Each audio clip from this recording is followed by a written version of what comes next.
Today, we take for granted how easy it is to transport goods across countries and around the world. With highly sophisticated and complex international ports that provide national road and railway systems with a constant supply of freight traffic, it's hard even to imagine how industries functioned before the internal combustion engine and the rail network. Just as the primary method of moving goods around the world is still over water via container ships, water was also the key to the Industrial Revolution in the 18th and early 19th centuries. Carrying heavy or fragile goods on barges was cheap, safe, and relatively quick. So historically, canals were critically important to the industrial development of the United Kingdom and many other countries. By the mid-19th century, a network of over 7,000 kilometres of waterways had been constructed, linking newly industrialised cities across the UK. The swift construction of these canals was one of the most impressive engineering feats of the Industrial Revolution.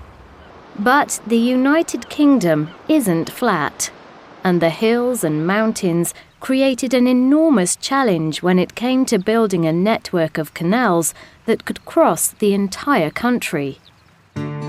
While multiple locks were used to gradually raise or lower a boat, the method was exceedingly slow.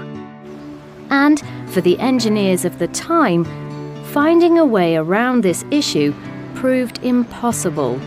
As a result, and with the arrival of the steam train, the supremacy of the canal in the UK was short-lived. So, since the mid-20th century, people in the UK have been using canals mostly for leisure and recreation. Canal-side warehouses have been converted into highly desirable apartments, and, for many people, spending a week quietly cruising through the countryside on a houseboat is a perfect way to spend their holidays. But, unfortunately, the canal network is fragmented, and in many regions, waterways have fallen into disuse. And for many years, this was the story of the historic Forth and Clyde and Union canals between Edinburgh and Glasgow. Located in an area of Scotland renowned for its stunning lochs and mountains, the two canals were separated by a height difference of 35 metres. Since 1933, when a series of 11 locks at Falkirk were dismantled, there had been no way for a boat to cross Scotland from east to west on the canals. That was until 1994, when engineers decided to tackle linking the canals once more, this time using modern technology. After years of research and development, engineers came up with a beautiful and radically new solution to the age-old challenge.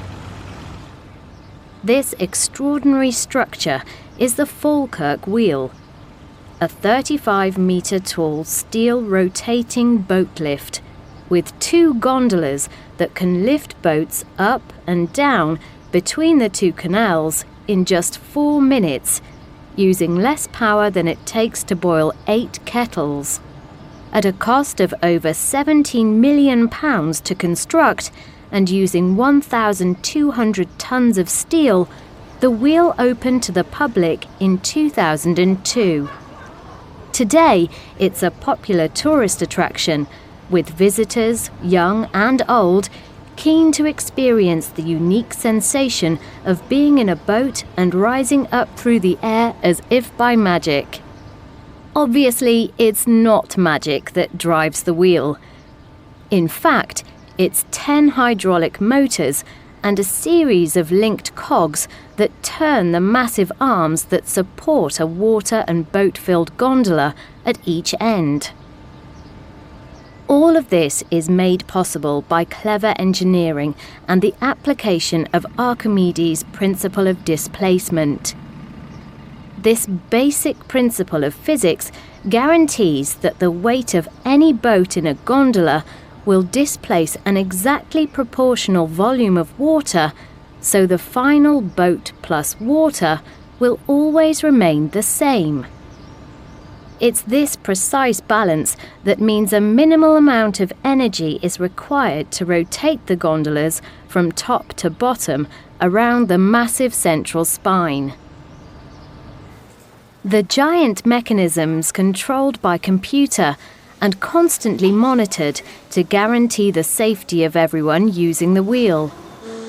All the moving parts are regularly checked, and the operators are careful to ensure that the wheel rotates an equal number of times clockwise and anti-clockwise to reduce stress on the structure. The Falkirk wheel was built more than 200 years after the golden age of the canal in the 18th century, but it's proof that technology and innovation can breathe new life into old ways of doing things. And who knows, 100 years from now, if we haven't managed to find alternative fuels to address problems with current energy supplies, maybe we'll have returned to using canals for transport. And maybe we'll have more magnificent boat lifts, like the Falkirk wheel, providing an elegantly engineered and energy-efficient solution to an age-old problem.